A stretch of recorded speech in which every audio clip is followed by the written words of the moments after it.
I was scrolling Instagram at 1 in the morning when I saw it. My mom's post, bright, beaming. The caption read, "So proud of my two kids." Two smiling faces in the photo. Neither of them was me. I stared at the screen. Then I swiped away. Whatever. I was used to it. 3 minutes later, my phone buzzed again. A bank alert. Wire transfer completed? $47,000. Sent from my account. I didn't send it. My hands went cold. I opened the app. There it was. Confirmed. Authorized signature on file. My name, my account. My money. Gone. Ever realize you're both invisible and indispensable at the exact same time? It's 2 a.m. where I am right now. Where are you watching from? Drop a like if you've ever felt erased by your own family, because what happened next proved I wasn't just forgotten. I wasn't in the photo. But my name and my money were everywhere else. Let me back up. I'm the oldest. My sister is the golden child. Always has been. When she wanted to study abroad, Mom threw a fundraiser. When I wanted to go to college, Mom handed me a community college brochure and said, "You're resourceful." I worked 2 jobs through nursing school. Nights at a diner, weekends at a clinic. I graduated with 0 debt because I couldn't afford any. My sister graduated with a degree she never used and a closet full of designer bags. I became a nurse. 6 years in, good at it. Steady income. Lived below my means. I saved $50,000. Every dollar of it I earned. Mom's love was never about what you did. It was about who you were. And I was always the strong one. You don't need help. You're so independent. Translation. You're on your own. But I'm also careful. Paranoid, maybe? I keep records, screenshots, emails, every broken promise, every "I'll pay you back" that never came. Call it pattern recognition? I had a text from 3 years ago. Mom wrote, "Your sister really needs us right now. You understand." I always understood. I thought keeping my head down would keep me safe. I was wrong. Because the people who make you invisible, they can also make you a target. And when $50,000 is on the line, invisible becomes very convenient. 3 weeks before that Instagram post, Mom called. "Hey, sweetie. Got a minute?" I was between shifts. "Yeah, what's up?" "Your sister's startup is taking off. She just needs a little bridge capital. 50,000. Just for 6 months. You'll get it back. I promise." My stomach dropped. $50,000. My entire emergency fund? Mom, that's everything I have. I know. And I wouldn't ask if it wasn't important. She's so close. This could change her life. I hesitated. I need to think about it. Her voice cooled, fast. Think about it? She's your sister. Family helps family. Or are you too selfish now? I'm not selfish. She's building something real. What are you doing? Working shifts? It stung. I swallowed it. I need a few days, Mom. Fine. 2 days later, she called again. I already told your sister yes. Don't embarrass me. You told her yes. With my money? Don't make this difficult. She's counting on you. I didn't agree. You will. And she hung up. 48 hours later, she posted that photo. And my bank account was empty. I called the bank. The representative was polite, professional. Yes, the wire was processed with an authorized signature on file. If you're disputing this, you'll need to file a fraud claim. Fraud. That word sat heavy. Can I see the authorization form? I'll email it now. I opened it on my phone. There was my name, my account number, a scanned signature. It looked close. Really close. But I didn't sign it. I tried calling my mom. Straight to voicemail. I checked Instagram. My sister had posted a story. So blessed to have family who believe in me. Grateful beyond words. Prayer hands. Sparkle emoji. The family group chat was blowing up. So proud of you. Amazing news. Your hard work is paying off. No one asked where the 50,000 came from. No one asked about me. I sat on my kitchen floor staring at that form. I thought maybe I was losing it. Maybe I had agreed and forgotten. Maybe I was the problem. Then I checked my files. I keep everything organized. Borderline obsessive. Every important document lives in a password manager. Encrypted. Backed up. I pulled my original signature specimen. The one I submitted when I opened the account. Dated. Watermarked by the bank. Then I opened the wire transfer form. I put them side by side. The differences jumped out. My real signature has a hook on the capital letter. A specific slant. Muscle memory from years of signing charts. The forged one didn't. The loop was wrong. The pressure was uneven. Someone had traced it. Quickly. I screenshotted both. Time-stamped the files, saved 3 backups. This wasn't confusion. This was theft. I checked my email. The bank never sent me an authorization request, nothing. Then I remembered. Thanksgiving. Last year. I stayed at Mom's house. My documents were in my bag. I went to the store for an hour. She had access. Everything clicked. I wasn't imagining it. I wasn't confused. I had the proof. But I needed to know how deep this went. I texted my mom. We need to talk about the wire transfer. She called in under 3 minutes, screaming. How dare you accuse your sister of stealing? She is building something. You are just jealous.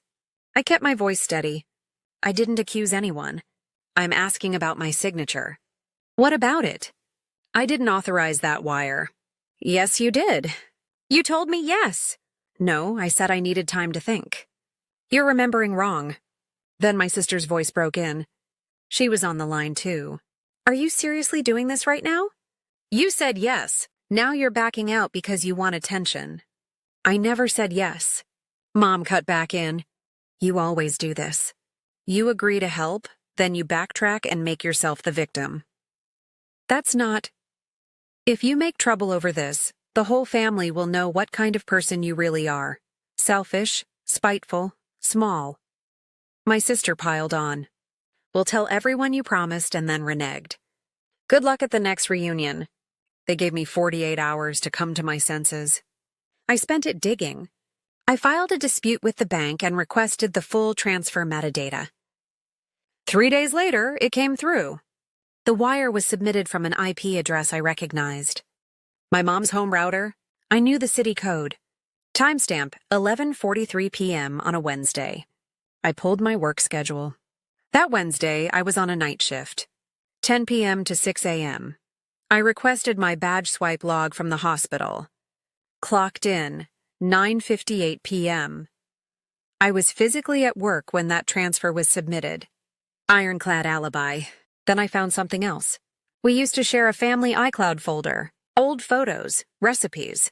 I forgot it even existed. I opened it. There was a note. Title, Bridge Plan. Last edited by Mom, 3 weeks before the wire. Inside, my full account number. Routing number. A bullet list. Premeditation. In writing. This wasn't a mistake. It wasn't a misunderstanding. It was a plan. And I was the mark. I wanted to know why. So I Googled my sister's startup. No LLC filing. No website. No LinkedIn company page. Nothing. But her Venmo was public. I scrolled. Rent payments, late fees. Luxury candles, brunches, cash requests to friends. No business expenses. Then I found her Finsta, a second Instagram. Private, but I still followed from an old account she forgot about. Most of the stories were gone, but I used a cached search tool. One story, posted 6 weeks ago, deleted 2 days later. Mom's helping me clean up before the trust disbursement audit.